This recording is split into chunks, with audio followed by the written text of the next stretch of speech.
My name is Delanyo Mensah. I am a recent graduate of Athens High School. I'm a first-generation Ghanaian-American who is interested in holistic healthcare and public policy in order to close health disparities between communities of color.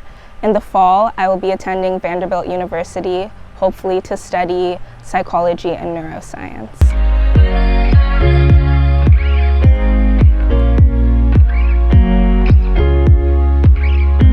So I applied to this thing called QuestBridge. I was a QuestBridge prep scholar and a QuestBridge finalist and then a QuestBridge match recipient. It's a scholarship program that has 40 college partners, and the process is you make a rankings list of up to 12 partner schools, and whichever school on your rankings list accepts you, the highest one on the list, you have like a binding agreement to go to that school. The application process for QuestBridge was quite rigorous. It started my junior year of high school. There were several essay prompts and other questions that I had to fill out, several letters of recommendation from teachers and things like that. But QuestBridge isn't the only way that one could get a scholarship opportunity like that to a school like Vanderbilt. There's the Gates Scholarship, the Jackie Robinson Scholarship, the Coca-Cola Scholarship, and many others that have similar application processes. And additionally, Vanderbilt and other top 20 schools are need blind and need aware. So if you have any demonstrated need, they are committed to meet 100% of that need.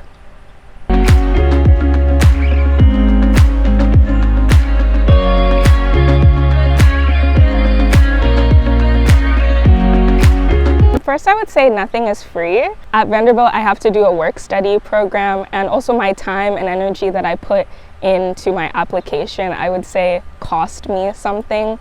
So I don't think people should go into it thinking that they're getting like a free education. They might not be having student loans and things like that, but you do have to work extremely hard to have opportunities like this. I think the best piece of advice that I would give someone is to just take their time to search for different scholarships. There are so many opportunities available as long as you are willing to take the time to look for them. Nothing really just falls in your lap. You have to be active in creating opportunities for yourself.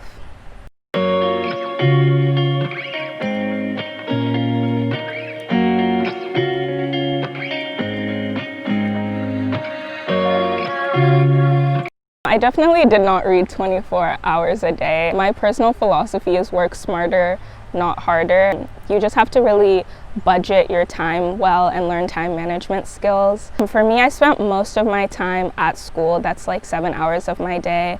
And then after school, I would go to my various extracurricular activities. I was a volunteer at Southeast Ohio Youth Mentoring. So 2 times a week after school for 2 hours, I would help at an after-school program for underprivileged children, and I had tennis practice after school in the fall. That was like 2 hours of my day. And then after that, I would usually spend my evenings at Alden Library getting my homework done, studying for tests, and things like that. I didn't have a lot of free time for playing around and things like that, but I think it was beneficial in the long run for me. So I think that the most important thing is that you just learn time management. Is this the library you're talking about? Yes, this is Alden Library. As I mentioned in the interview, I spent a lot of time here after school. Most days I was here. I would study on the 4th or 7th floor. The 4th floor was not a silent floor, so I would study there with friends sometimes, and the 7th floor was silent, so if I really needed to concentrate, I would go up there to study.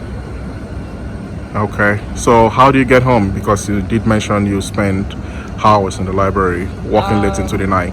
I can drive myself, so for the last 2 years, I would just bring my car after school, and then I would drive myself home. But before that, either I would be here with friends, and some of them could drive before I could, so they would take me home, or my mom would come pick me up.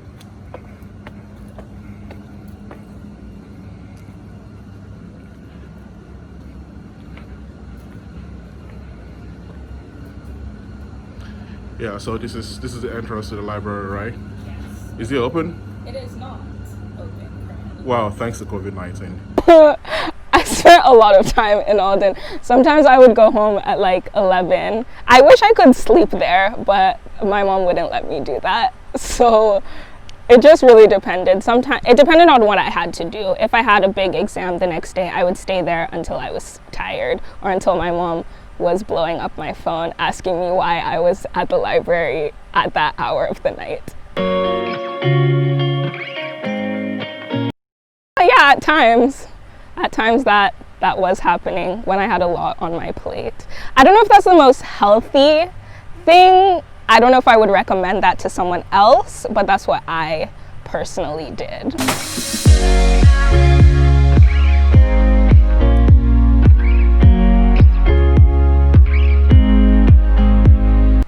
I didn't say that. I said work smarter, not harder. Oh, okay, yeah. So yeah, it's not about how much time you put in, it's about the quality of time that you put in. So sometimes I would be at Alden for 6 hours, but maybe not all of those 6 hours were productive hours. So that's why I said time management is what is the most important. Make sure that every second counts.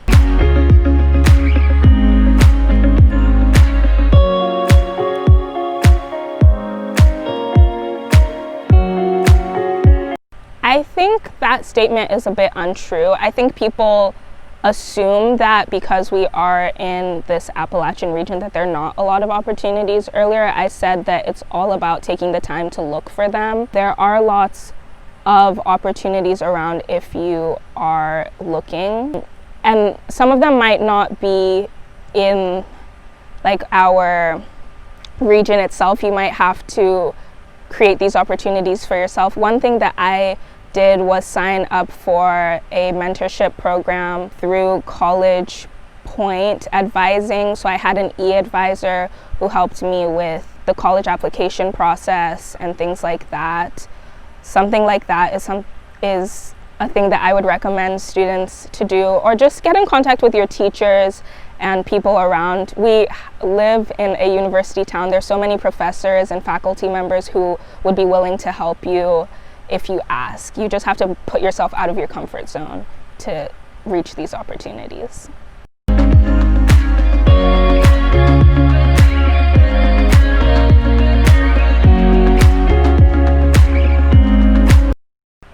Grades are not the most important thing. Extracurriculars are, and your holistic application. So you can't just focus on having all A's or having a 4.0 GPA. Everyone who's applying to a school like that has good grades, has good test scores. So you need to show that you're an interesting person that they would like to have at their university. Having a diverse set of extracurriculars is also really important, and having leadership roles within those extracurriculars is another thing that I would recommend people do. For me personally, I did a wide array of things. I was in Model UN. I served several roles in that. I was in student council. I was on the tennis team. I volunteered at Southeast Ohio Youth Mentoring. I was in French Club, several other things throughout my high school career, and I think that's what really set my application apart from other people's, as well as like my essays and things like that that showed who I am as a person.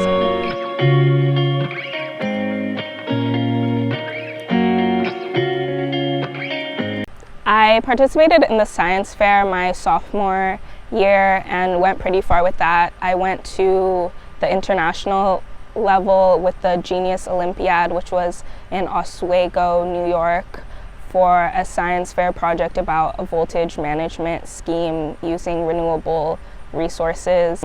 I won several awards with that. I think in total maybe I won like 8 or 9 awards. I know a few of them were like the Governor's Award, the award to go to the Genius Olympiad, and a couple of awards at the state level. I don't remember their exact names right now, but yeah. And then I also won some things for Model UN and a couple of scholarships my senior year as well.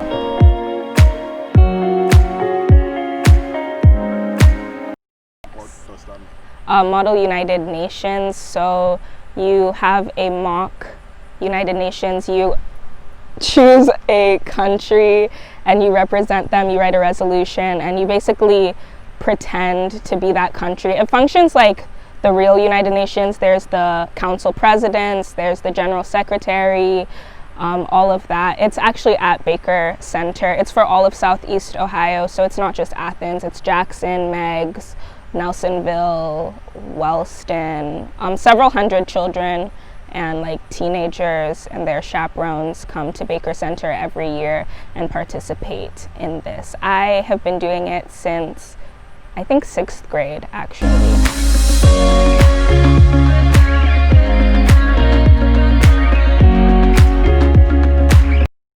Well, education was a very big thing in my household. Both of my parents have higher degrees, and my dad even finished his PhD in like record time in 2 years. So excellence was always expected of me and mediocrity was never tolerated. However, my parents also expected me to take charge of my own academics from an early age. They never really asked me, so what are you doing? What are your grades? They just expected at the end of the semester to see A's on my report card. And if there weren't A's, they would ask me, why is that? Like, what are you doing to not have good grades? And then we would make a plan to remedy that. They also helped me find opportunities where they were lacking. If there was something that they didn't understand, they would ask someone that they knew to help me. We live in a very tight-knit community, so there were always faculty and staff from OU who were willing to help me with whatever I needed. And that's something that I really appreciate of my parents, that they were able to go outside of themselves to make sure that I had the best academic journey possible.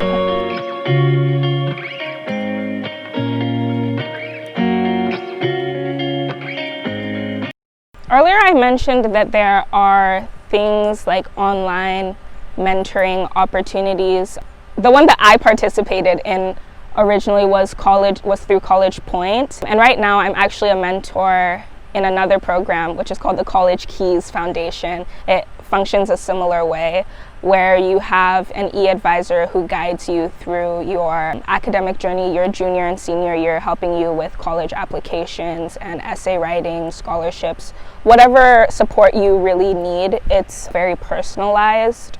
There are several opportunities like that. Also, we live in a very technological age, so you can just hop on Google and find these opportunities for yourself. That's what I did personally. There was one day where I just thought to myself that I don't really know how to apply for undergrad. Neither of my parents went to undergrad in America, so I didn't know what the college application process was like. So I just Googled college advisors and I found the College Point mentorship program and I signed up, and it was great. I had a mentor, her name was Cindy. She was with me up until I think a few months ago. I have a new mentor now, and that's going to last me, I think, my whole first year of college. So I definitely would recommend something like that to someone who doesn't have as many in-person opportunities. No, she lives in North Carolina, I think. I would definitely like to thank her. There were so many things that I didn't know that she brought my attention to. As I said before, neither of my parents applied to undergrad in America, so I definitely had no idea what I was doing at the beginning. And she was very helpful and instrumental in my college application process.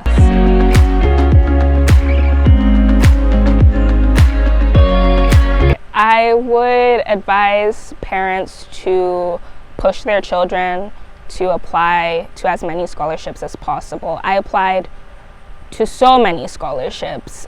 I didn't get all of them, so it's definitely something that takes a lot of effort. There was a point where I was tired. I was tired of writing essays. I was tired of seeing prompts.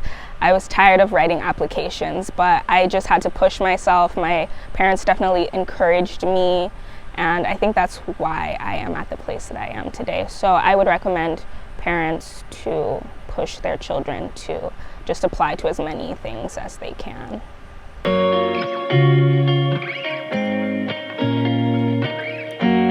I applied to 5 schools in total: Brown, Yale, Vanderbilt, Washington University in St. Louis, and Ohio University.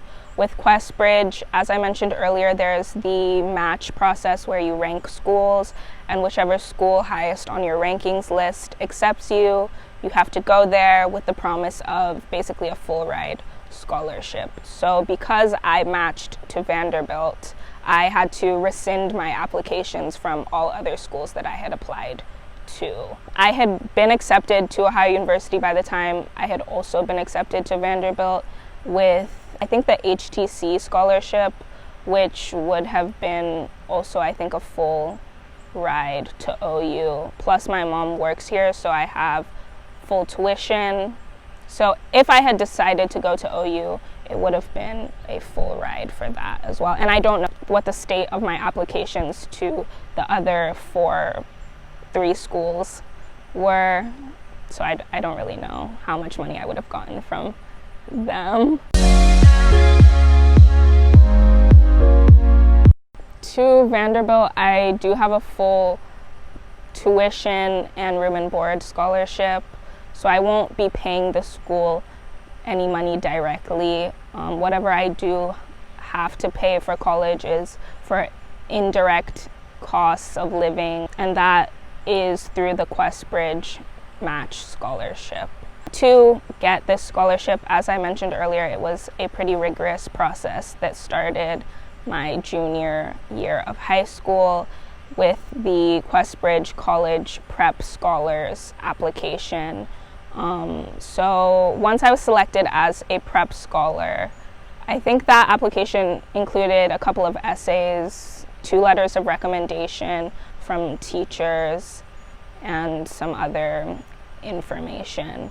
Once I was selected for that, I went to a conference at Vanderbilt University where I was able to see QuestBridge's 40 college partners give presentations about their schools and what they're offering, things like that, about the general college applications process. It was a 1-day thing, and that's actually how I decided that I was interested in Vanderbilt University. I remember saying to my mom that I could see myself there, and I think definitely what I spoke out is what I got in the long run. But after that process, then there was the QuestBridge match application. For that, again, there were several essays. They had longer word limits. I think there were 2 more letters of recommendation. You had to upload your transcripts, your test scores, all of that. After that, I became a finalist, and then I applied to the schools themselves with the whole rankings process. Then I was accepted to Vanderbilt, and that was basically the whole process.